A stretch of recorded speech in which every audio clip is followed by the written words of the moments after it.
but I've got Florida State winning this one pretty handily. Let's say Keon Coleman, 150 yards on Saturday, and Trey Benson has another 100-yard game. Jared Verse, give me 1.5. All right, now you're getting too cocky after you went over last week and got one thing right. This man's over here. He's too putting a wish list together. Jordan Travis, 700 yards, but yeah. Hey guys, it's Terrence Mann. You're listening to Hear the Spear, presented by No Game Day. Go Noles. Hey, what's up? This is Peter Ward, aka P-Dub, in the house. So we're listening to Hear the Spear, presented by No Game Day. Go live, go Noles. Hi, this is Charlie Ward, and you're listening to Hear the Spear, Go Noles. This is Terrell Buckley. You're listening to Hear the Spear, presented by No Game Day. No Bloody. But perhaps better known as the greatest corner to ever step on a football field, Deion Primetime Sanders. Great Deion Sanders, my brother. What's going on, man? I could wake up to that greeting every day, man. That was awesome. Hello, Noles fans. This is former Seminole Derek Brooks, and you're listening to Hear the Spear, presented to you by No Game Day. James Wilder Jr. What's going on, James? Thanks for having me on. FSOD, Florida State or Die, and go Noles. William Bar None Floyd. Gentlemen, what's up? And what's happening, guys? This is Logan Robinson from Hear the Spear, presenting to you by NoGameDay.com. We are here live on a wonderful, fantastic Wednesday evening, and Florida State is still undefeated, now ranked number 4 in the country, getting a win at home against Virginia Tech. Kind of a little up and down game, but nonetheless, so Florida State took care of business and put the Hokies away. We're going to give our last thoughts on that win. We're going to talk Winston Wright. He's no longer with the football program. We're going to be discussing that and giving our thoughts. We're going to talk Johnny Wilson and an update that Mike Norvell gave us earlier this week. We're going to talk the latest AP poll rankings, a few moves in there across the board. We got a Florida State commitment of a 2026 kid way down the line, but we'll be discussing that just for a minute, and then we're going to talk practice observations. We've got Florida State versus Syracuse preview for you guys, and then at the very end, we're going to talk some score predictions. Before we get started, as always, you can listen to this podcast on iTunes, Google Play, Spotify. If you're on YouTube right now, hit the like button. Make sure you're commenting. Give us some questions or topics you guys would like us to discuss, and we will most likely try to. But with me this evening is Dustin Lewis, our editor-in-chief at NoGaming.com. And then up with me is Austin Veazey, our lead basketball writer and game preview writer for the 2023 football season. Gentlemen, how we doing? How we feeling? It's great to be back, especially after that show that you guys did without me on Saturday. So I'm glad to once again be a part of this awesome crew. Yeah, views are like 4 times what they usually were for an instant reaction. Without Dustin, I just knew. It was a good time. It was wild. Comments were crazy. A lot of good engagement. We'll just have to reevaluate further on what we want to do with these instant reactions, VZ. I think we'll need to sit down and discuss that. For sure. Which actually, it might actually happen again this upcoming weekend. So. The next 2 weekends, really. Yeah, practically so. We'll see. We'll see what happens. We'll discuss. We'll make a game plan for it. Dustin's missing out on instant reactions, which the instant reactions are probably a little bit more fun. Don't have any kind of script to go off with. It's just us discussing like we would be after a game anyway, sitting down. So I wouldn't blame D-Lou for feeling like he's missing out. But I had a good time with our instant reaction. If you guys haven't gone and listened to that, we recapped the Florida State win over Virginia Tech. VZ and I did last weekend, so you guys can just go watch that if you want to. But we've got quite a bit to discuss this evening. Let's go and jump into it, gentlemen, because we're already about 10 minutes late on the show. But let's talk Virginia Tech real quick. Last thoughts, mainly for Dustin here, since he wasn't here for the instant reaction show. D-Lou, what were your feelings like during the game? Kind of swing upwards like me and VZ were talking about, then kind of falling flat there in the second quarter, and then you started, you see the run game get going there, which we've talked about highly that this team needs to get going. What were your thoughts on that win? Definitely an interesting one. Mike Norvell talked about all week going into the game against Virginia Tech that Florida State wanted to start fast, and we'd seen earlier this season, especially against Boston College and Clemson, but also you can factor in LSU as well. Florida State kind of had some slow starts in the first halves, and in this one, they just jumped all over the Hokies from the get-go, building that 22-0 lead. Johnny Wilson getting involved with his first 2 touchdown catches of the year. You saw that obscure 2-point conversion that Virginia native Brian Courtney was able to convert against the Hokies. And, it was just all clicking for Florida State. The defense forced 3 consecutive 3-and-outs to start the ball game. It's flying on all cylinders. And then you get to that second quarter. AZ makes that, one of the most athletic interception, probably the most athletic interception that I've ever seen live at a football game that gets called back for, a completely weak roughing the passer call on Byron Turner, where he was already going into his tackle to take down drones. And watching it back on the replay a couple of times, I don't see the penalty there at all. Looked like it should have been a pick for Florida State. But so then, Florida State ends up getting the ball back, and they target Ja'Kai Douglas deep downfield. Clearly has a hand on his shoulder, no pass interference penalty. Seemed like the officiating started to get to Florida State a little bit there, and that kind of flipped the momentum for Virginia Tech. And they were able to come back with that swing, make it 22-10 going into the halftime. We talked about on the podcast last week, I've mentioned in particular the kick return team, or the kickoff coverage team, and also the punt coverage team, how good they had been to start the season. Of course, they have a blunder to start that third quarter. Virginia Tech returns the kickoff for a touchdown in Doak. And suddenly you're like, man, it's a 5-point game. It certainly didn't feel like it. Luckily, Florida State was able to come out there, and Trey Benson finally had that breakout performance that we've been looking for. The offensive line was able to create some holes. The wide receivers, especially Keon Coleman, did a really good job blocking downfield, and Florida State did enough in that second half to get the victory. But, all in all, I think it was pretty much what we were expecting. Definitely not the game of runs part, but me and Austin both had predicted a 21-point victory coming into this one. Ended up being 22. So, we were pretty much right there on the nose. And I've got to bring it up. Jared Verse, 2 sacks. I think I nailed that prediction as well. I gave you your flowers on the instant reaction. Yep. I said you nailed it. We did.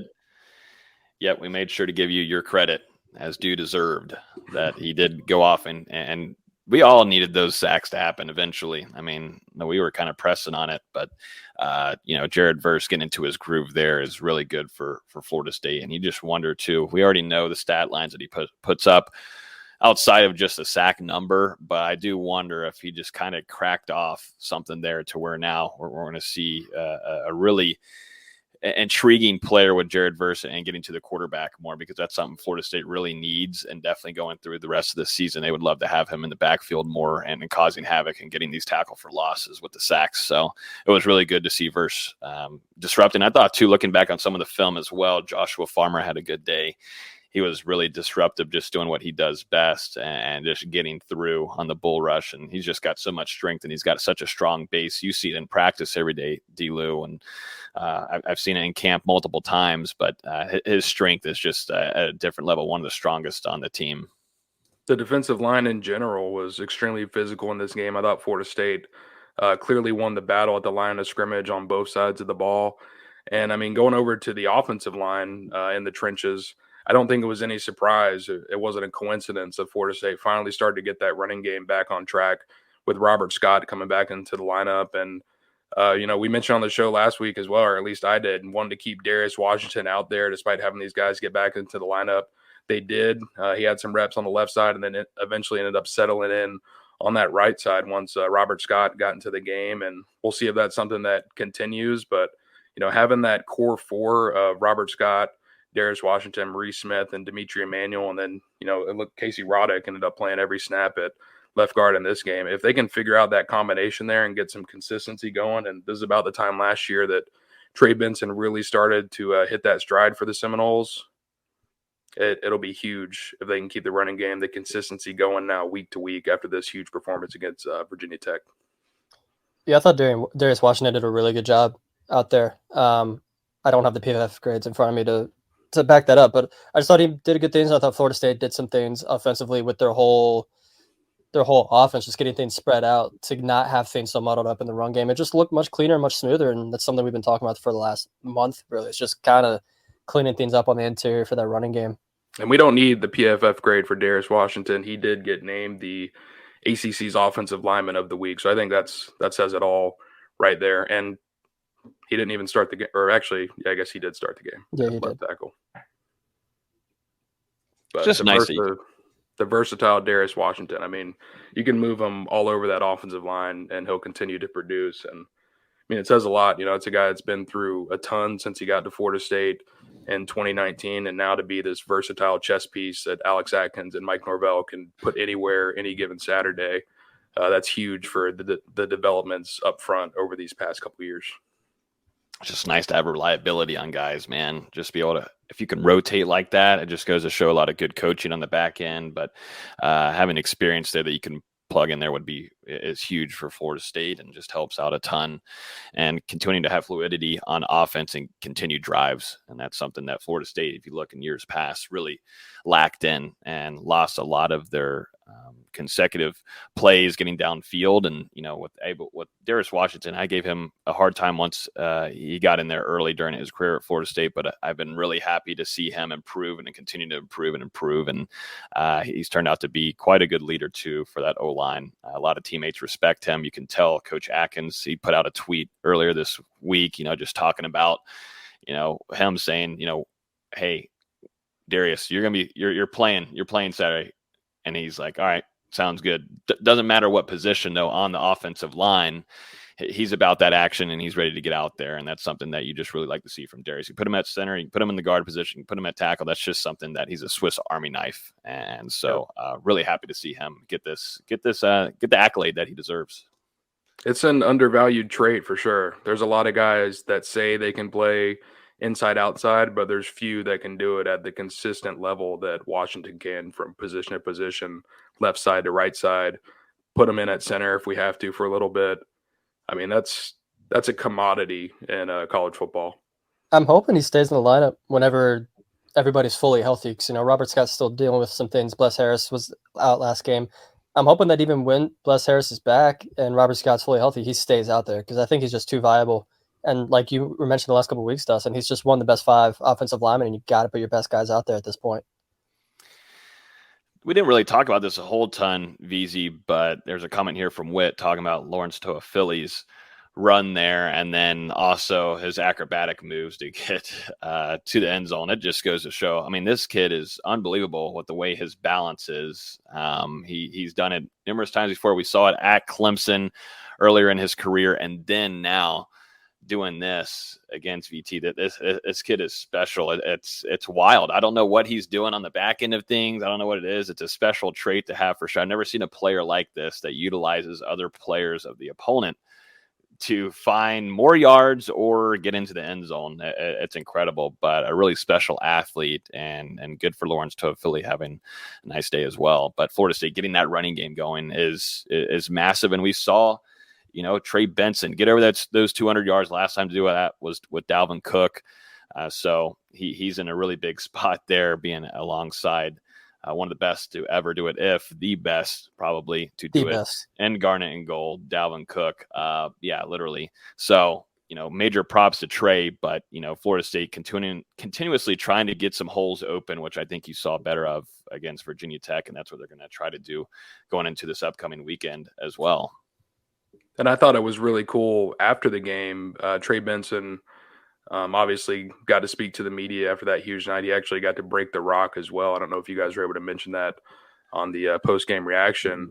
But he told us during the course of that conversation that he had actually been texting with Dalvin Cook the last couple of weeks. And Dalvin had been letting him know that, he was about to get things heating up again on the ground, about to break out of that slump. And then, of course, he did it against Virginia Tech. And like you just said, Logan, the first 200-yard rusher for the program since Dalvin Cook did it himself 7 years ago. And it was more yards than Trey Benson had totaled in those first 4 games. I mean, a breakout performance, a career performance for Trey Benson. And you've got to hope, after a September where he struggled to get it going on the ground, after this, he'll be firing out of a cannon moving into the rest of October. Yeah, and hopefully they'll keep playing some defenses that just that don't want to stop the run, because Virginia Tech seemingly had no interest in filling their gaps correctly, and their linebackers are constantly out of position. It was very interesting to see, but I was glad to see them get back on track, at least for one game. Hopefully we can keep it going this weekend against Syracuse. And just real quick, back to what's coming about LT. Those kind of plays where someone body surfs off someone to get a touchdown is supposed to be a once-in-a-lifetime play, and the fact we've seen LT do it twice in 3 years is kind of crazy. I think we've got to call it a swag surf. No, we don't. We do not. I did overhear the swag surf playing In the fourth quarter, I think. They had to wait and make sure it was comfortable first. Yeah. Yeah, no. Props to the DJ and allowing that to go through. Got to have a little swag surf throwback to a pretty traumatic time in Florida State history. For those in the stands, which we were, I do remember that, and what a time to be alive that was. But no black uniforms. I think that was the key there. No black unis. So that's what did it. I wanted to bring this up because I forgot to put this out on the docket, but there's just going to be some changes here coming soon to Doak Campbell Stadium.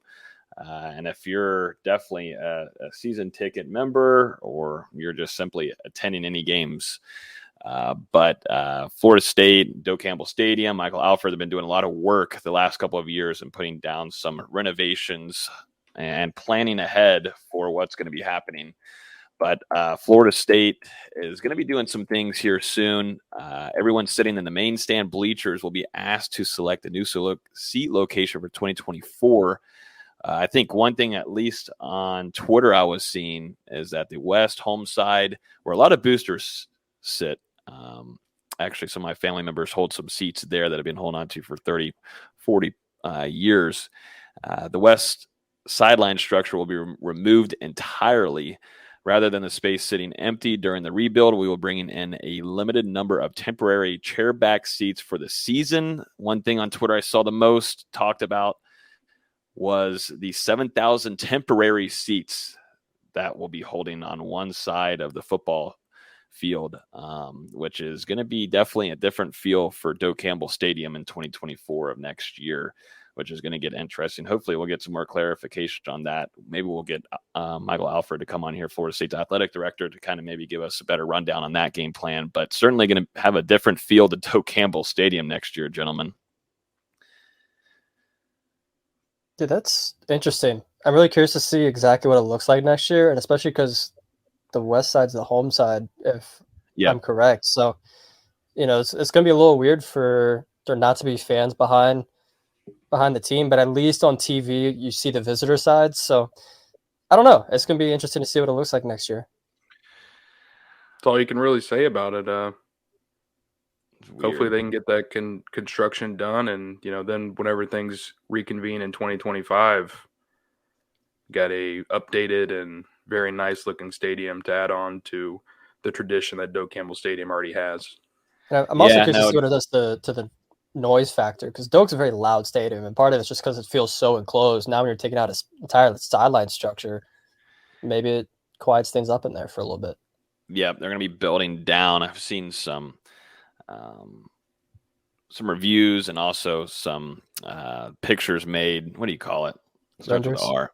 Yeah, some rendering of some of those clubs at the bottom there. They're going to be building that, blowing that out, building some of those down below. And then if you guys have ever been to Jacksonville, the Jaguars Stadium, it's going to kind of have that club feel effect there. And I think one thing that Florida State is trying to do right now as we speak, and then trying to fix moving forward, is not have that same type of feel that the Champions Club has, where you're looking on TV or even at the game and it doesn't seem like anybody's up there sometimes. And it's very bare at some points. I know they want to fill out more seats in there and then maybe have more allowed, stand, like a viewing area type of deal. But that's something that they're going to have to be very careful with and not blowing out that whole side of Doak Campbell Stadium, which has a heavy presence and boosters, ticket members, season long ticket members, and then you're having a kind of a quieter side of a stadium there. And that's absolutely not what they want to do.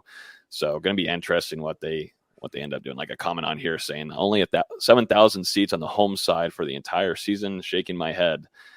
I don't know. It doesn't seem too great in FSU's home field favor, but interested to see what kind of game plan they have involved. And, Michael Alford, he's done a lot of great things for not just the football program, but other sports across the school. So I'm sure they've got a good game plan ready, but definitely something worth noting, going into next season.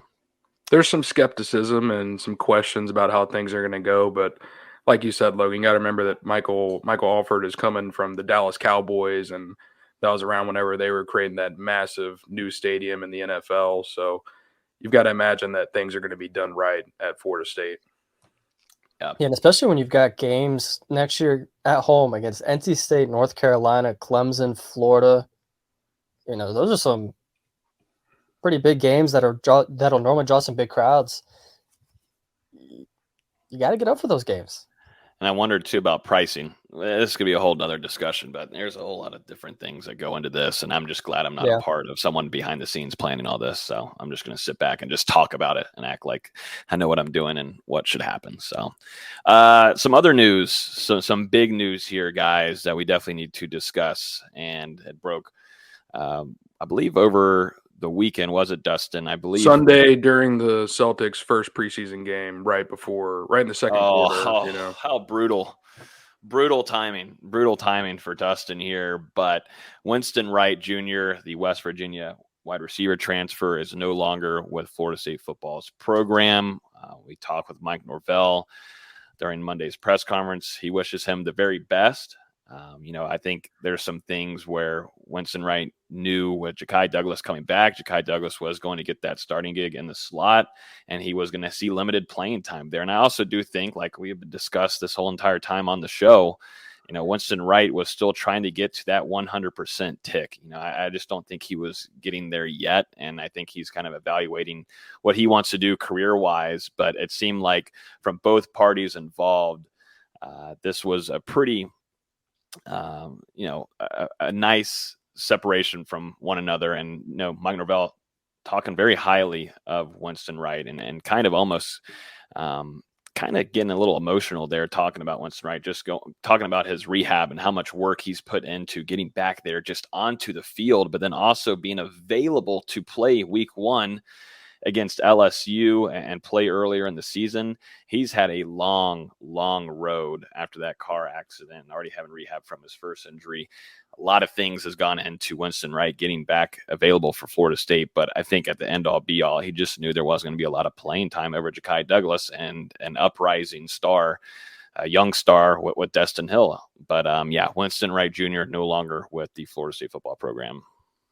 It's a tough way for his chapter at Florida State to end, because we all remember whenever Wright was a part of that 4 different wide receiver transfers coming into Florida State 2 years ago. And he out of the bunch at the time, he was the one that we thought was probably going to make an immediate impact, the most proven out of that bunch when you're thinking of Winston Wright, Johnny Wilson, Micah Pittman, and Deuce Spann. I mean, he had a ton of production at West Virginia, was a freak athlete, not only as a receiver, but also an all-conference kick returner as well, and had scored multiple touchdowns in the return game. And then goes through a couple practices at Florida State, suffers that unfortunate injury in the car accident during spring break. And, I mean, ever since then, it's just been extremely tough for Winston Wright. Working to get back. We saw him practicing last season, trying to get over that injury, wasn't able to get there and play for Florida State.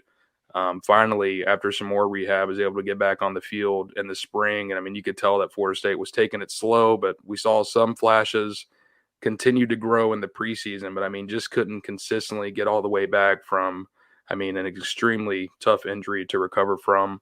It was good, I mean, really just to see him make his debut in Garnet and Gold against LSU. But unfortunately, I mean, like you said, Logan, with Ja'Kai Douglas coming back and Dustin Hill continuing to ramp up, it just looked like Winston Wright wasn't going to be playing a lot for Florida State on offense the remainder of the season. We saw it on Saturday. He didn't end up playing a snap on offense. Ja'Kai Douglas and Dustin Hill soaked up the majority of reps in the slot there. And then, I mean, Johnny Wilson actually got some time in the slot before he went down with that injury. So it seems like Florida State's probably going to take that route for the rest of the season, ride with Ja'Kai Douglas and Dustin Hill, who we did see get that 30-yard catch against Virginia Tech. But, I mean, you just hate to see it for the kid, because he came to Florida State with high intentions, and, I mean, it really just got taken out of his control. Yeah, it sucks to see, man. We all had such high hopes for him, and, just sadly it didn't work out. I think this season he'd only played 29 snaps off the top of my head. Yep. And with him not playing this past game, is there maybe a potential he transfers somewhere else, saves his eligibility since he played in 4 games? hopefully we can see him on the field again and be productive somewhere else. I'm sure everybody in that locker room loves that kid, and so hopefully it works out for the best for him. Yeah, a lot of respect from his teammates there, and just what he was able to persevere over and get the rehab done and get out there. And I also do think, he's got to kind of now question, does he want to keep risking it? And I just wonder, too, health-wise, just overall health, not just football health and availability on the field, but, how much more can you do pressing wise on the leg, and to where it could be really a severe injury, and it can be lifelong lasting. And I think that's something that his family, they sit down and figure out what they want to do. And of course all of us want to see him out on the field more, but I'm just wondering, just health concerns wise, how much of a risk it is now to continue to do that. And definitely with taking on hits at it, it's football, you're going to get hit. And definitely as a wide receiver, you're extremely vulnerable at times, and it's just so risky. So super fun guy to cover, and didn't get to see a whole lot of time with him on the field, but just overall, just hearing from Mike Norvell, Ron Dugan's always getting emotional talking about him and how much work he's put in to get where he was and where he's at now. But here as a show, wishing him the very best to him and his family. Able to meet with them a few times at a few practices, and good people. So wishing them the best, and definitely Winston. He's a competitor, man. It wouldn't surprise me to see him explore his opportunities whenever the transfer portal window opens up on December 4th. Mm-hmm. Let's talk about Johnny Wilson real quick. I just wanted to bring up what Mike Norvell said on Monday's press conference previewing Syracuse. He said that they're going to be monitoring Johnny Wilson, Florida State star wide receiver. He said that Johnny was feeling better on Sunday, which is a good sign. But, there's some things here where, do you really need to risk Johnny Wilson going into this game on Saturday? I'm getting so confused now. I'm all over the place with NFL. Sunday, Monday, when the hell are the games going on? But yeah, Saturday when Florida State faces Syracuse, do you really risk Johnny Wilson going in there whenever you've seen production out of some of these other wide receivers? Is it worth the risk of your wide receiver 1B? He may be one of those like break glass in case of emergency kind of things. Yeah, where they keep him active, they keep him dressed up, or keep him on the sidelines just in case you need like a red zone touchdown or whatever.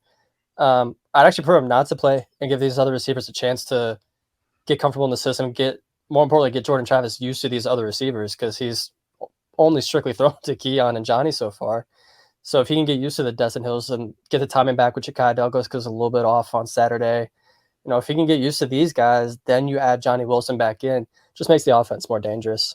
And with Kentron, I know you're probably about to say it, D-Lou, but Kentron too, getting into the flow of things, getting to see him on Saturday, which was great. Good to see him also being physical as a blocker. But too, they're going to ramp up some more production from Kentron, who was the king of the spring. King of the spring is making his comeback fully.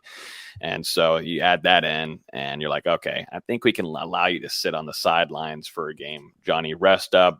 It looked like a nasty hit from both the top and bottom, both parts of the body getting affected there and the hits. So don't fully know what the injury is, but just rest it a little bit. There's some guys that could earn some more playing time, and also Kentron get some of that rust out and get going. It was hard to tell what happened on Saturday. It looked like from one angle, his left leg kind of got bent up under him a little bit. And then from the other angle, he kind of took a little bit of a hit to the head. And, I'm not 100% certain, but I kind of lean towards it maybe more being a concussion, especially since they had him walk off to a locker room. I figure if it was some type of leg injury, they'd probably just cart him that distance. But regardless, I don't really want to see Johnny Wilson play in this game unless he's 100%. You think about next week, Duke is bringing a really tough defense into Tallahassee that, has pretty much held every team they've played this season under 20 points, except for Notre Dame. And even that took some crazy plays at the end, that 4th and 18 by Sam Hartman to even get that to happen. So, they've been productive throughout the year. You're going to need your offense to be working at 100% whenever the Blue Devils show up for that Saturday night showdown. So, like I said, unless Johnny Wilson's full go and all the way back from whatever he's dealing with from Saturday, I think you play it safe here. rely on your guys like Keon Coleman. Like you said, Logan Kentron, I think he's ramping up and getting back closer to 100%. Ja'Kai Douglas is going to have another week under his belt. You still got Darren Williamson. Destin Hill is getting better week by week. So Deuce Spann is back. You've got enough weapons in that wide receiving core to get by a Syracuse team that I think Florida State should be able to handle if they go into this game focused like we saw last week. Yeah, no reason to risk it if you don't need to. Absolutely not whatsoever. Definitely with Duke coming in town, like you were saying, Dustin, physical defense. Florida State can't get their run game clicking, then you know what they were able to do and get it going against Clemson. You're just going to throw those fade shots to Keon Coleman and Johnny Wilson down the sidelines. So if there's any kind of evacuation route you've got to go, then you'd rather have a 100% Johnny Wilson for that matchup next weekend, which we learned earlier this week will be a nighttime kickoff, either 7:30 or 8 o'clock. I'm hoping for 7:30. I don't really want 8 p.m. ACC network, but you know what? I just get a good feeling that that's what they're going to do, and they're going to screw us a little bit there and have some ACC network action. I'd be shocked. I mean, the other game is Miami and Clemson. You're gonna give up the top 25 matchup for that?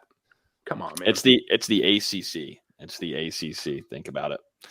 We've had a lot of question marks about this conference, and they've screwed us multiple times before. So it won't be up to them. ESPN's going to be pulling that game. I'm going to be sorry. I hope they do a good job of doing that. There was a question in here about Jaheim Bell and also Tatum Bethune. I guess we can kind of mix in practice observations here with this, Dustin, but didn't get to see Tatum Bethune. I showed VZ, we were talking about it, that showed that he got 1 rep on special teams. Yeah, on special teams at PFF, but that just doesn't seem right. Yeah, I don't know what was. Why in the world would he, if he's not fully 100%? Oh, screw it. Here you go. Here's a kickoff return or. I think Mike Norvell said on Monday that he ended up getting 7 snaps on offense, was pretty banged up throughout the week, and they didn't even know if he was going to be able to suit up, and just kind of said it was a testament to Jaheim for being able to prepare himself to be able to get out there at all for the Seminoles. And the same thing for Tatum Bethune. Mike Norvell said that he's been pretty banged up ever since that Clemson week, and they were just kind of playing it a little bit safe with him against Virginia Tech, kind of limited him to mostly special teams reps against the Hokies. And it seems like both of these guys are probably going to be back closer to their normal selves this weekend. I mean, Jaheim Bell had 2 very nice practices, especially yesterday. I mean, was just making plays all over the field, dicing up guys in one-on-ones, coming back in 7-on-7, getting some catches behind the defense. Then you had Tatum Bethune. I mean, I thought, for a guy that Mike Norvell said was pretty banged up, I mean, he didn't look like it to me. He was still being extremely physical in the running game, coming up, popping some running backs, ended up coming away with an interception today in the end zone off a pass that DJ Lundy deflected up into the air. So both of them look like they should be good to produce more on Saturday. That's a good sign. That is definitely a good sign for Florida State. Tatum Bethune just brings such a good presence to that defense overall and the run game as well. So just having that experience is big for Adam Fuller's defense. Let's jump into some AP poll rankings. Florida State moving up to number 4 in the country. Georgia at number 1, Michigan number 2, Ohio State number 3, Florida State number 4, Oklahoma rising 7 spots to number 5, Penn State 6, Washington hanging out at 7, Oregon hanging out at 8, Texas drops 6 spots to number 9, and then at number 10 is Lincoln Riley and the Trojans and USC. Big all rise there for Brent Venables, though. Florida State facing them in the bowl game last year. We saw the signs of it, gentlemen. I think I don't know who I was talking. Maybe it was UVZ. Someone that I was like, man, Brent Venables. You get an offense with him, you know what he can do on defense. But good for Brent. I like Brent going through that media week we had there in Orlando. D-Lou, I really did become a pretty big fan of Brent Venables. Really nice, easy to talk to, and showed a ton of praise to Mike Norvell and the program that he's doing. And, shout out to him getting a big win in the Red River rivalry. That was a phenomenal game to watch. Oklahoma is the team I'm looking at this week in that top 10, Logan, for the exact same reason that you said so. I mean, Florida State, they didn't get a ton of credit last season in that Cheez-It Bowl, playing against 7-5, Oklahoma, having to come back from the double-digit deficit to win by a field goal in the fourth quarter. But, I mean, look at them now. Oklahoma, a lot of those same pieces from last year have come back for Brent Venables' second year, including quarterback Dylan Gabriel, the former UCF transfer. What are we watching on the screen right now? Oh, I'm looking at you. Oopsies. What is this? But that's what you look like. Are you scared? But anyway, I am. I mean, that just showed us some shades of what was to come this year. And I think that should even boost up that win that Florida State had in the Cheez-It Bowl even more. I was so happy when Brent Venables left Clemson. I'm glad he's having his own success outside of the ACC. It's good to see. It's good to see good people winning. Like you said, Brent Venables is one of those people. I do have to make a complaint with AP Top 25. If we're going to have Ohio State third for beating Notre Dame, why in the hell is Louisville 14th? They did move up 11 spots. 11. Congrats. But if we're just comparing resumes, they've got the same resume. They've only beaten one team, and it's Notre Dame. They are rising people by a big amounts, but when Florida State beats LSU, though, just a couple spots. Here you go. Here you have it. But, man, I mean, 11 spots there, Oklahoma 7. Like, I feel bad for Louisville. Didn't take them until the last second either. They're behind 3 teams that already have a loss. Let's go down to the bottom real quick. Neither 24 nor 25 need to be in the top 25. I can't believe Miami stayed in. I can't believe Kentucky. How does Kentucky fall 4 spots after losing by 40? Like, what are we doing? AP polls nuts. I'm just hoping, though, and here in a few weeks when the college football playoff comes out, that we're also not going to be feeling the same way. I'm sure we will. There will be some griping, or maybe there'll be some good things. But, the AP poll is really hard to just really rely on for credibility at this point, and just the way they do some of these rankings. But incredible game there for Miami and literally Georgia Tech. Of all people, right. And I don't know who posted this. Maybe it was in our Discord or something, but someone was saying, Georgia Tech could pull off some hilarious stuff. And it was the night before. And then so be it. I'm like, all right, this game's over. Almost about to turn it off. They're going to take a knee, right? They don't take the knee. What are we doing here? Not even taking the knee. Don't want to put the game away. And you could just feel it in your head. You're like, no way. Because every FSU fan is just hoping for the worst. They're like, strip that friggin' ball. Strip the ball. And sure enough, it gets popped out. Yes, the arms down, elbows down. But first off, you just don't put yourself in that position to allow a fumble. But it's just absolutely hilarious. You just knew that at that point, Georgia Tech was going to win that game. They're going to recover the ball. It only took a couple plays, and boom, it goes viral. And, Mario Cristobal should be, and that whole entire staff should have a drug test waiting for them on Sunday morning at their desks. The crazy thing is, so I tweeted like midway through the first quarter, I'm like, this is an ugly game. It was 0-0. Like nobody was no offense was doing anything. I think at halftime it was 3-0. I'm like, why am I watching this game? I'm exhausted. I'm just gonna go to bed. Mm-hmm. Wake up the next morning, 9 a.m. Oh, wow. And I'm like, wait, Miami lost to Georgia Tech? That's funny. And everyone's like, no, you need to go watch it. And I watched like, that is unbelievable. How can you be that idiotic? Like that was my first thought was, how do you be that stupid in that scenario?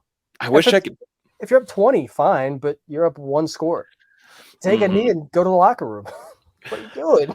I wish I could pull it up, but YouTube would give us a copyright strike, and we wouldn't be able to plug these embeds into our articles. But hilarious! I've never seen nobody's ever seen anything like that. You just can't make it up. Just whenever Miami's undefeated, they're on a rise here, getting a lot of momentum here, and we're hoping Florida State and Miami, that could be a college game day experience in Tallahassee. Like, okay. That's fine. Keep winning. And then also helps, too, Florida State on their resume as they get into this college football playoff rankings, and then they just blow it. It was funny because before the FSU game, our intern Robert, he absolutely hates Miami, and he was talking to me. He was talking to me about the game, and he's like, "Man, I really think Georgia Tech could pull the upset." I'm like, I don't know. I mean, it's Georgia Tech. They lost to Bowling Green like a week or two ago. So I wasn't very confident. I had the game on on that final drive, and it got to that third down play, and there was under 40 seconds left. Georgia Tech didn't have a timeout. I'm like, all right, Miami's just going to take a knee. I flipped over to the USC Arizona game, and I'm watching that for a couple minutes, and I look at my phone, and I get the notification about the touchdown. So I flip it back, and Georgia Tech had scored an all-time coaching blunder from Miami. And then after that, it was crazy to see the fan meltdown, the beat writers going at Mario. I mean, you could just tell there were some people that were waiting on that moment. And which we're 6 weeks in to the season, and we already have the most outrageous circle of sucks since Miami of Florida lost to Georgia Tech, who lost to Bowling Green, who lost to Miami of Ohio, who lost to Miami of Florida. What? It's phenomenal. It really is. And just looking at Florida's game, too, it's just the most boring offense I've ever seen in my life. And things aren't looking great there in Gainesville as well. I think it's going to be a different story than the last time you and I were there, D-Lou, in Gainesville. Just from what we've seen in play so far, unless Florida really switches some things up, it is pretty easy to tell what they're running on offense. And, focus, too, is a big thing. But, Florida's in an interesting spot as well, at least keeping it in state. But they got their revenge against Vandy. That's big. There you go. There you have it. And Florida State being the only undefeated team in the state of Florida. So shout out to the Noles. Speaking of shout out to the Noles, way down the line here in 2026, but welcome to recruiting and welcome to being a good team. A lot of players want to now come to Tallahassee, and this one is going to be a 2026 commit. Darrell Bell, an athlete, his position at that, most likely going to be a DB safety. You were saying D-Lou in the production meeting, but he had some offers here from Louisville, still holds them from Florida Atlantic, Charlotte, FAMU, Bethune-Cookman. I know long ways away, Dustin, but Florida State and Mike Norvell grabbing a 2026 commit. I feel like now it's at this point where we are getting older and older. Dustin, you're old. BZ, you're old. And I'm still kind of young, but I'm starting to get to this point where I just don't want to know the ages. I'm fine with seeing the 2026 stuff and whatever, but I don't want to know what their ages are. Even seeing like the Tribe 26 and the Tribe 27, it just kind of freaks me out actually seeing that on paper. But Darrell Bell, an athlete coming out of South Florida, seems like he's probably going to project to be a safety at the next level as of now. I mean, you never really know, over 2 years to go in his high school career. But, I mean, at least on Huddle, very good instincts, athlete, physical hitter. Looks very good for someone playing down there in that tough competition in South Florida, someone who's only a sophomore at this point in his career and joins Devin Carter, 4-star legacy commit in that 2026 class early on. At this stage of someone's recruitment, I don't think Florida State would be taking a commitment just to take commitment. I think they see something in this kid. Okay. Early. I like it. Florida State usually does a pretty decent job of evaluating well ahead of time, and these kids develop. Look at Luke Kromenhoek, a kid that has gotten better and better and better. But But not even just Luke. I mean, Cam Davis has been committed to Florida State for over 2 years. You think about Camden Fryer, he's been in the boat for a long time. Kromenhoek, but then you've got CJ Hurd, who was committed for over a year, and I mean he's not committed to Florida State anymore. But at the time, they had also gotten Jordan Pride's verbal commitment. Whenever I believe it was either right after his sophomore year or early in his junior year, but it had to be sophomore year. So they got a commit from him a while out. So, I mean, Florida State's coaching staff, they found a way to not only be productive in the present, but they're also getting these future classes already prepared, getting some building blocks going, establishing a foundation. And I think having that kind of scouting outlook is huge for the Seminoles. I obviously should have not made any kind of age comparisons in here. We're getting ripped in the comments. We still are pretty young. Also, I need to give a shout out to Gilly over here. She's absolutely enjoying our episode here. It seems like we're doing a good job of entertaining her. She's just passed out on her back on the bed. But she's somewhere else this time, sadly. Dustin's full screen for no reason. There you go. There's a good view of Dustin. He looks great. Glamour Awesome. shot. Yep. Make sure you're ready at all times. You never know what's coming your way. But yeah, let's start jumping into the Syracuse preview, gentlemen. And then we're going to give our score predictions at the end. But Florida State going to be taking on Syracuse at noon at Doak Campbell Stadium. You guys liking the nooners? You glad to be done around like 5 o'clock and be done for the day? Or do you want to go like 8 p.m. kickoff and then be done at 1:30, 2 o'clock in the morning? I hate noon games. Noon games are the worst. Especially when you've had 3 noon games in your first 6 of the season.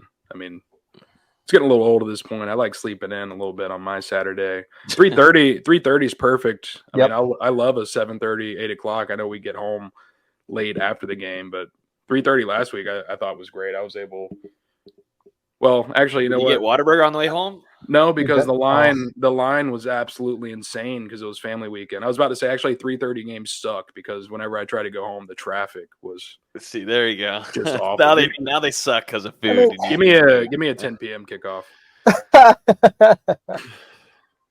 You know, I forgot to mention this too earlier, and I can't talk highly into injuries and such, but I saw a comment on here from Witt talking about Brock Lim, but we do have videos of him practicing this week, which is a good sign.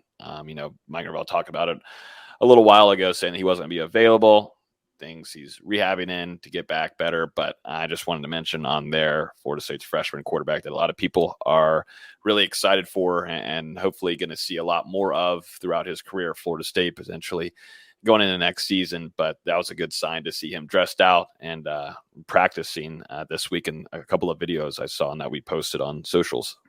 Hasn't just been this week. He's been ramping it up a little bit about since the bye week. I want to say doing a little bit more here and there as time goes on. We haven't had an official update from Mike Norvell, but when he was talking about that injury, he made it clear that Brock Lim wasn't going to be out for the remainder of the season. So, I mean, even today, watching him in 7-on-7, he had a couple of nice passes. And like I said, just continuing to ramp back up.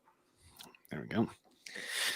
Well, gentlemen, how are we feeling about this game going into it? I think we were talking in the production meeting about Syracuse's defense and where Florida State can put some points on the board if they want to. If they start off like they did in that first quarter, you know, this team is really hard to beat. I mean, Florida State putting up 22 points in that first quarter is huge. But you know, kind of peeling off a little bit, just not wanting to push as much going in that second quarter.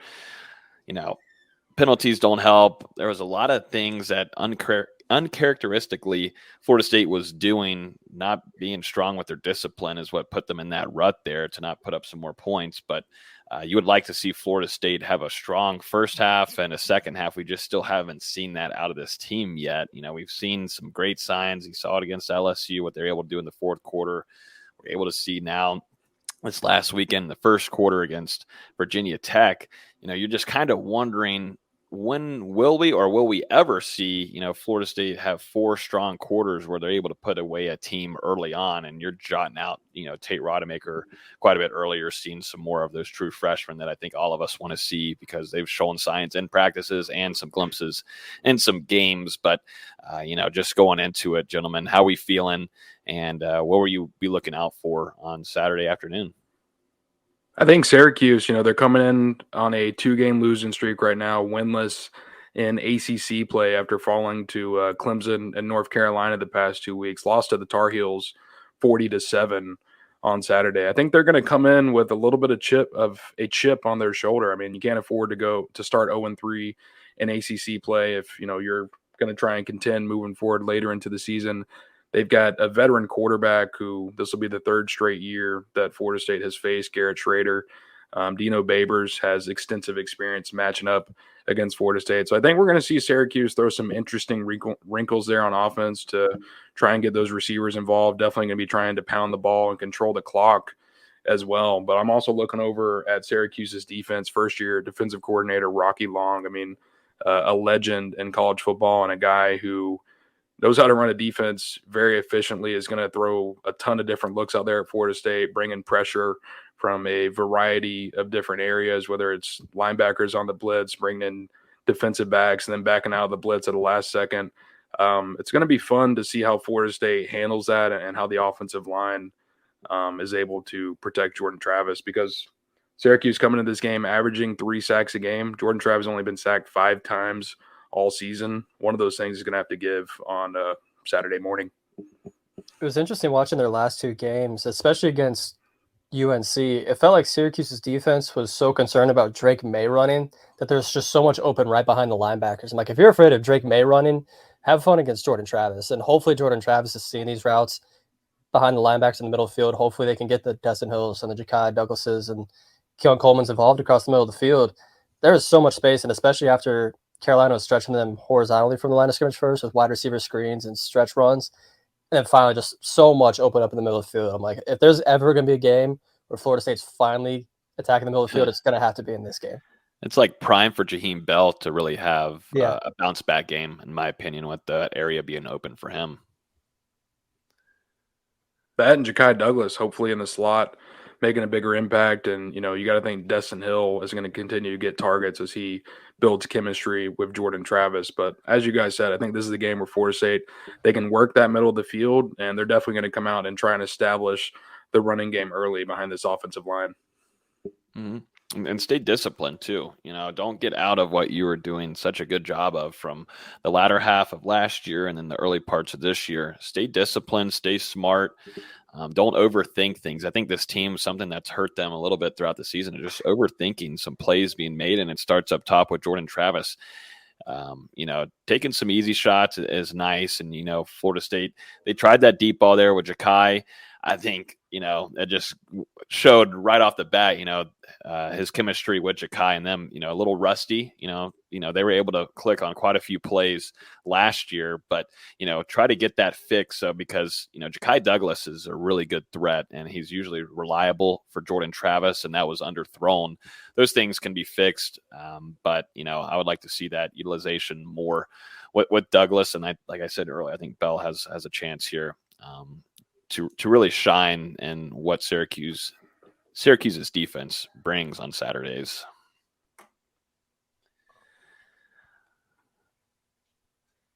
I'm trying to think in here too of a few players, Rodney Hill, Trey Benson,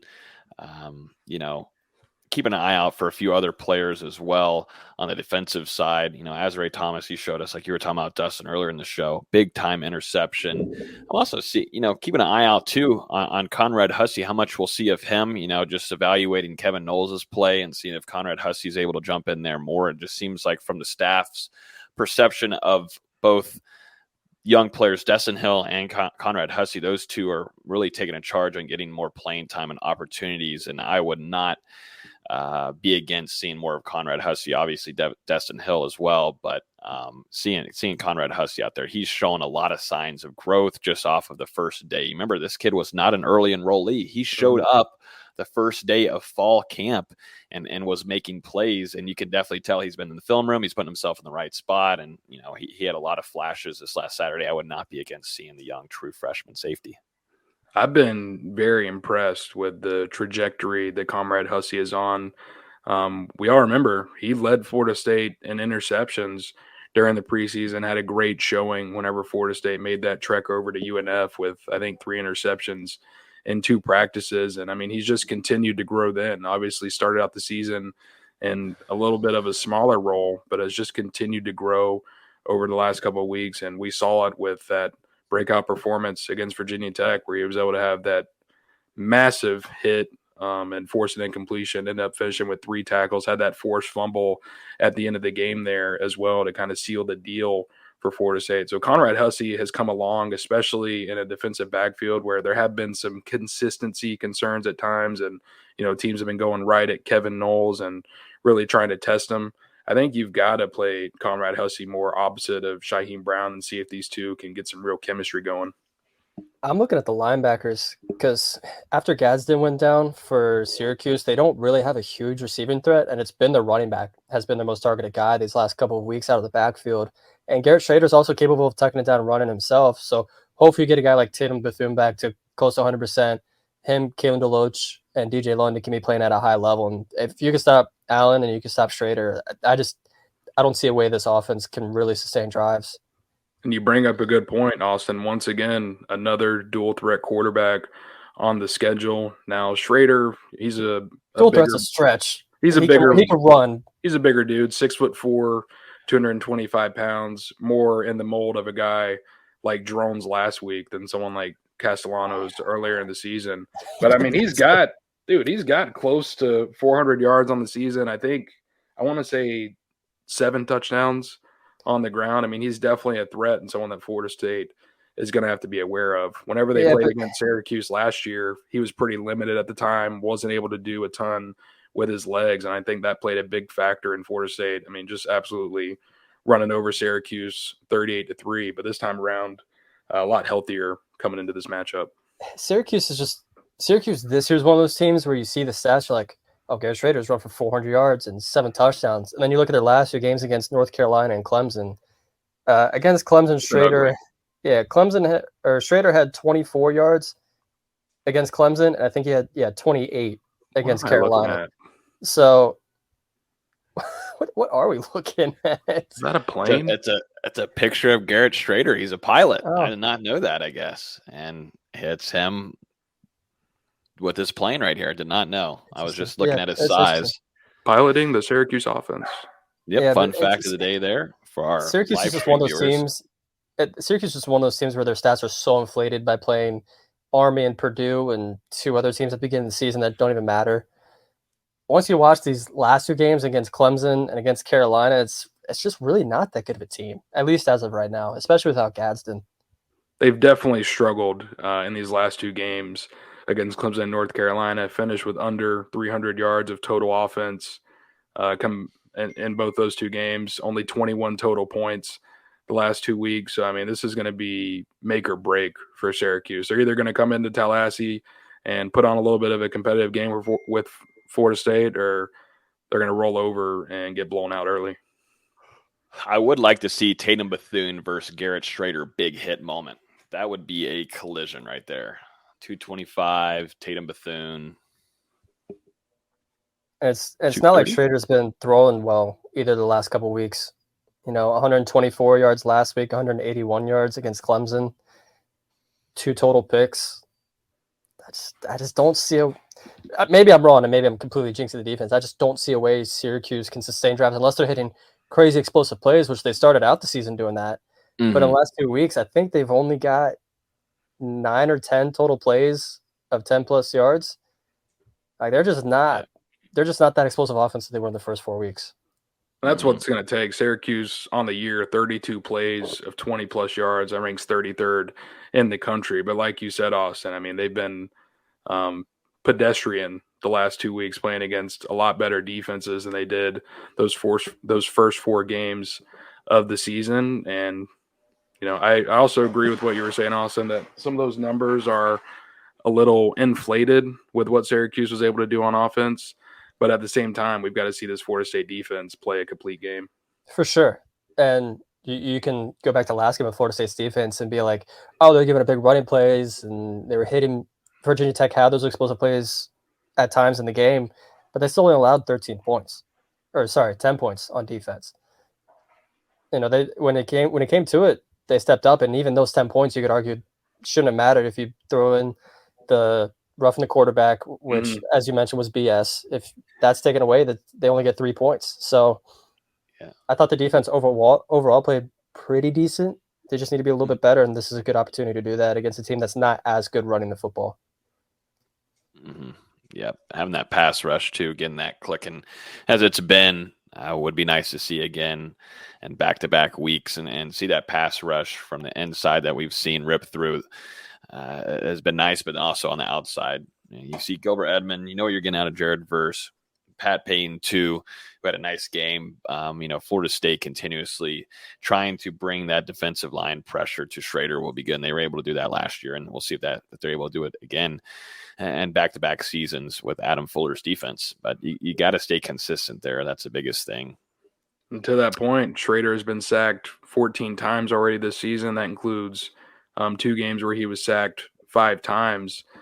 Florida State, after getting Jared Verse going last week, you got to wonder if that defensive line is going to be able to turn their heads back and get after it once again. Jared Verse, I know we haven't really done specific practice observations talk during this episode, but I mean, he had a really good week of practice for Florida State. A lot of energy after that performance against Virginia Tech. And I mean, especially on Tuesday, there were at least 2 plays where he got through the offensive line so quick and got to the quarterback that the coaching staff just kind of ignored him and let the play continue on, because it would have been a waste of time to stop it that quickly. But Jared Verse looks like he's back and ready to stuff the stat sheet these next couple of weeks.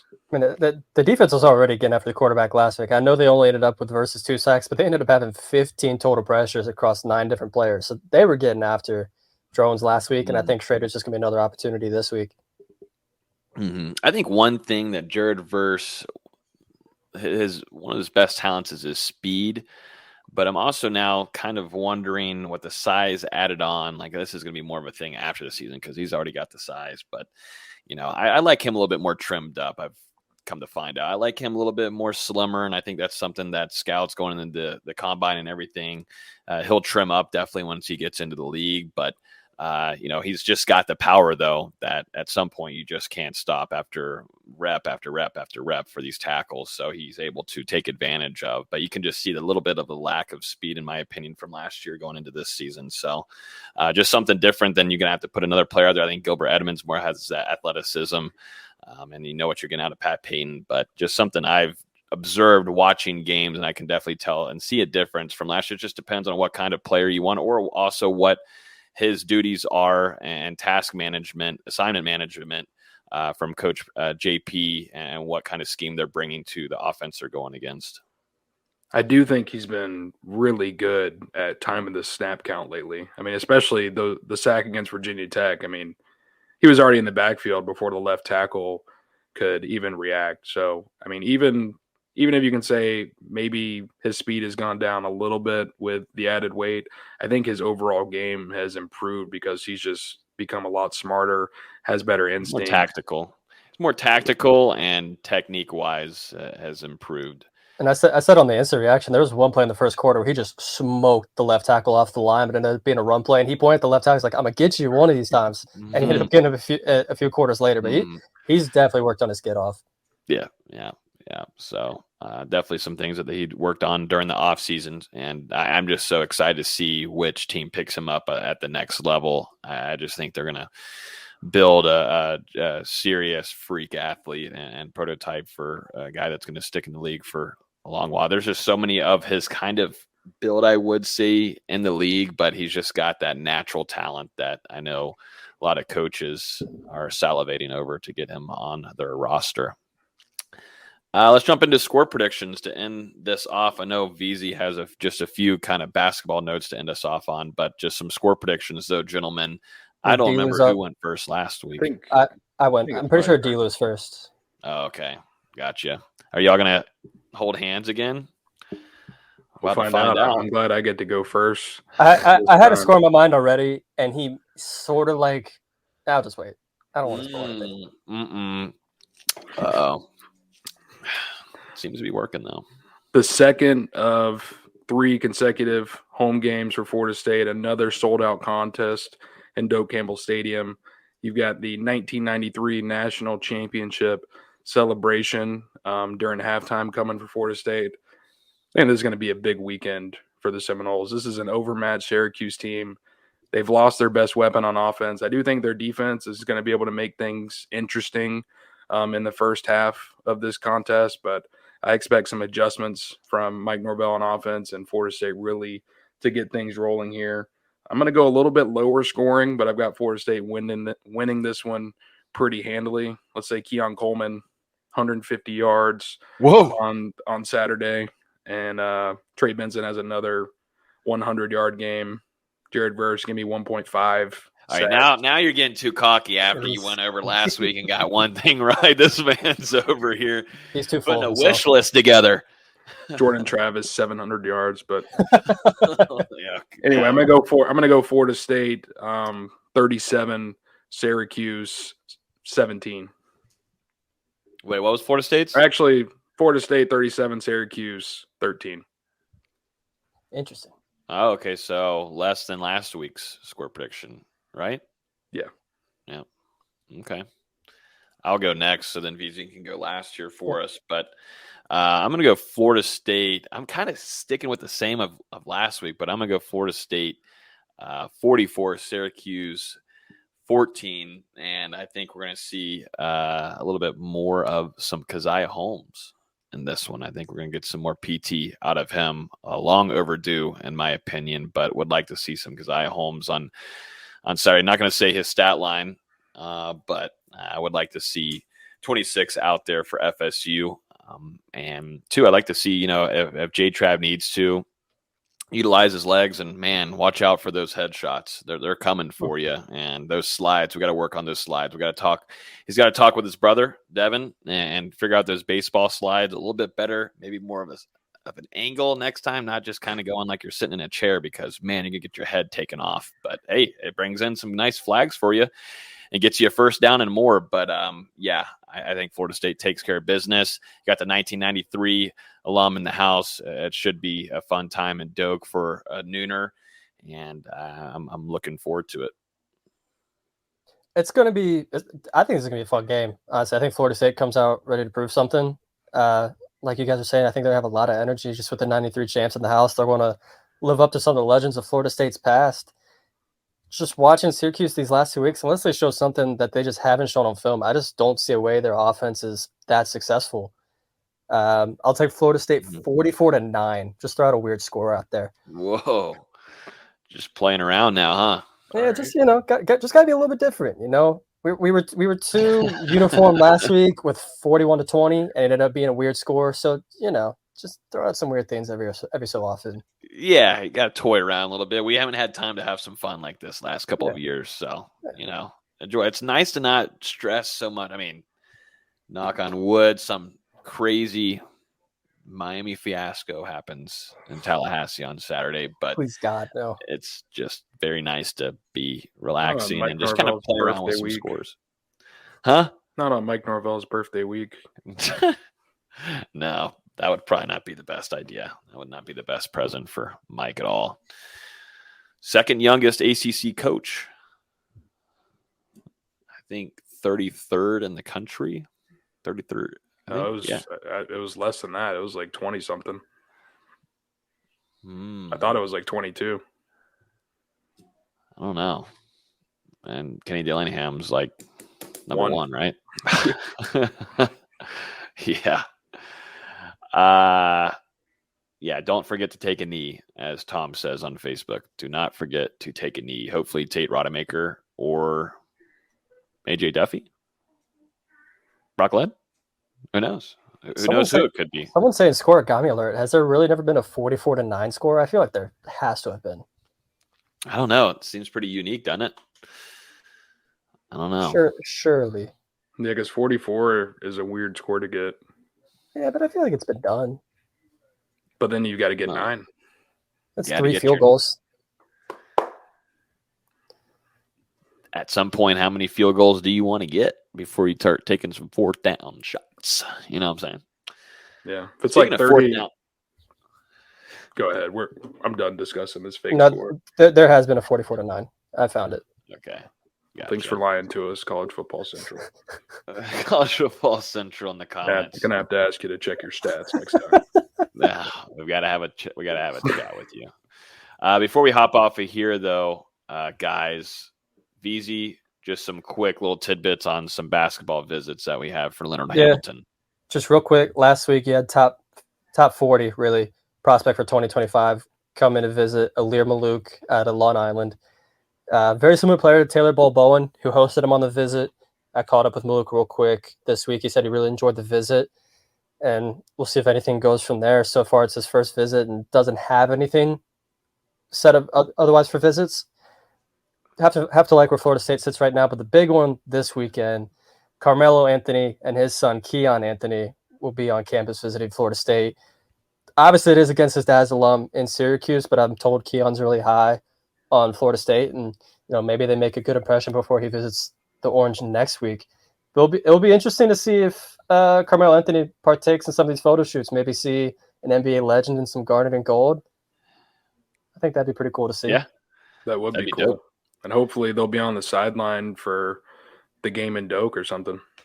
So the way it Be able to usually spot 'em. goes, the way it was, at least when I was there for visits, is they'd be on the field before the game, get all the pictures taken, all that sort of stuff, and then as through the first quarter, they'll file up to the bleachers. And then depending on when the game is, they can either stay for the whole game. With it being a noon game, there will probably be a practice around 3:30, 4 o'clock that they'll have to get back to. Okay. Either way, should be cool to see Carmelo Anthony on the sidelines of Doak, and he's 6'7", so we'll definitely be looking for him. Absolutely. Get your binoculars, D-Lou. I will not get my binoculars. Get your binoculars. What was I going to say? Yeah, Carmelo Anthony, I think he's great. My roommate has his jersey, everything. Big fan of him from being up there in New York. But, he screwed me a lot of times in my betting. So he's like on one of those lists of my top 5 that I'll never, ever, ever, ever, well, I won't anymore, obviously, but bet on. But he screwed me quite a bit. One of my bets, me and my best friend, we were celebrating after the first half of the game, and then he screwed me in the second half. Like he scored a 3-pointer before the buzzer at halftime. Like, oh my God, we're back, we're here. And then he ended up scoring too many in the second half. And all I'll say about Carmelo is I started the 3 to the dome celebration before he did it, but obviously there's no proof because he was in the NBA. So okay, gotcha. Just is what it is. That was back in your days at the Yard, right? Back in my day, middle school and high school basketball. Man, should have trademarked it. Sue him. All right, guys. Well, that's going to do it for this week's episode. Appreciate everybody hanging out here with us. As always, you listen to podcasts on iTunes, Google Play, Spotify. If you're on YouTube right now, before you bounce out of here, feel free to hit that like button. We would definitely appreciate it. Much appreciated, too. A lot of new visitors, viewers, commenters in here, subscribers. So really appreciate you guys hanging out with us this season. We will be here for an instant reaction around 5 o'clock, somewhere around there. Hopefully just a little bit after the FSU game. Hopefully like 4:30. 5 o'clock. So game will be over at 3. How is that an instant reaction? Like maybe like a 3:45, 4 o'clock. Maybe. I would be. We I would go live be till ready by 4:15. We didn't 5 go live till 4:15. That was your fault. I was ready. No, 4:15. It was a 3:30 game. How'd you go live at 4:15 for a 3:30 game? We were here for mid-game. We were giving our remarks. We're now with you not here. Being here, D-Lou. He's talking about the last time we had a noon game, which was Boston College, right? No, it was Clemson overtime.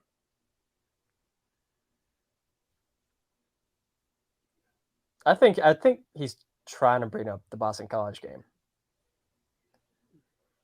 I don't know what it is. I don't really know either. I don't know. We'll have to figure it out later. But we'll be here pretty close to after the game ending. So we'll give our thoughts, me and VZ, on Florida State versus Syracuse at noon in Doak Campbell Stadium. Hope everybody has a fun time. Another sellout, though. So should be a rowdy Doak Campbell Stadium. By the way, someone said that it's going to be one of the quietest games of the afternoon because it's a noon game. I need Knowles fans to make some noise.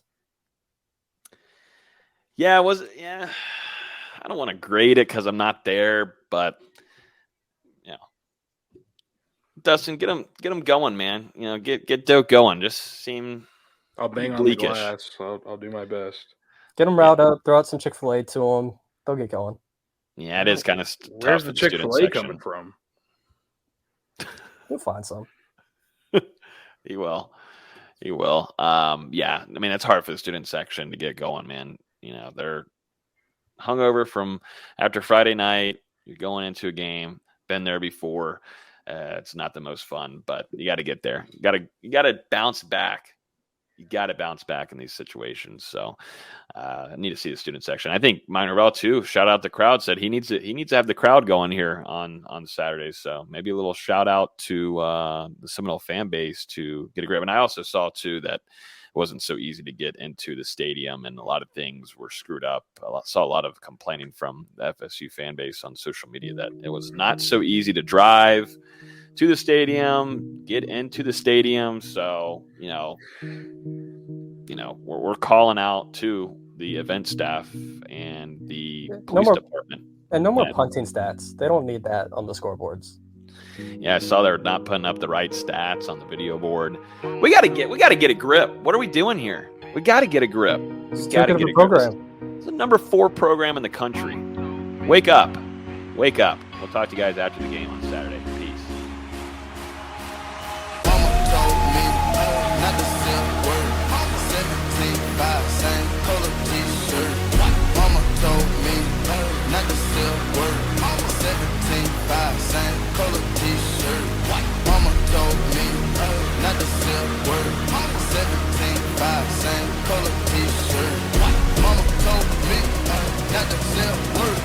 17